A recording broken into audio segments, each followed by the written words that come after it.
Greg Ruff along with you, and joining me is Jared White, the head athletic trainer here at Trevecca. And I want to talk to you a little bit about the training that you did with the men's basketball team in particular this year, and just kind of how you got them ready for the season.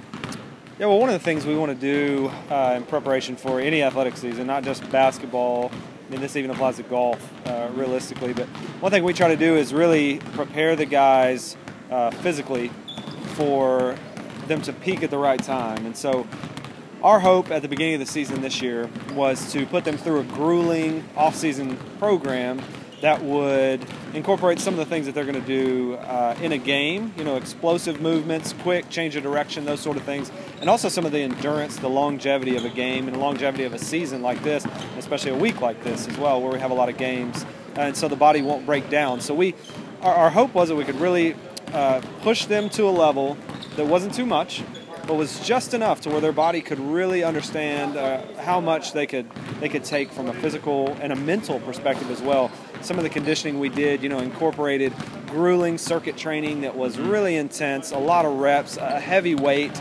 It varied from day to day. We didn't do the same exercise more than once.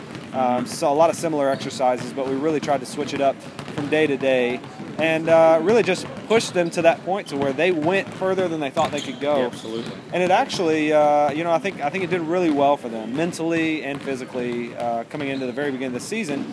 We've had a few injuries, but it isn't related at all to that conditioning. So You kind of enjoy putting them to the limits, don't you, and just seeing what that is. And you do that yourself, don't you?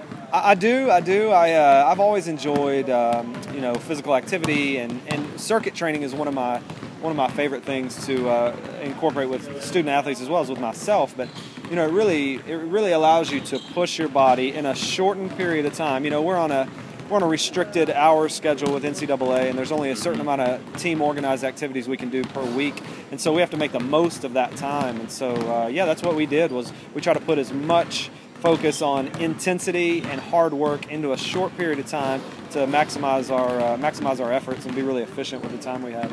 You guys look at the sport and the season and probably the schedule. It's not just something you guys go through and say, well, we're going to do this for everybody. You really do specifically help the coaches with their sport and their schedule and what they demand. Yeah, I think any good you know, strength and conditioning coach, or personal trainer, or athletic trainer, if you're incorporated in you know, the physical well-being of student athletes or athletes in general, I think one of the things you have to do is say, well, we're trying to train them specifically for movements that they're going to use on a daily basis. And so for basketball, there are a lot different movements than my golfers have, and vice versa. I don't want to train my golfers specifically the same way I want to train my basketball players, but there is some carryover there. I do want my golfers to be athletic and to perform some athletic movements. The more athletic you are, the more mobile you'll be in a lot of different areas. And so same thing with basketball, but yeah, we definitely incorporated a lot of sport-specific training this year. He's Jared White. I'm Greg Ruff. We'll be back with more of Halftime right after this.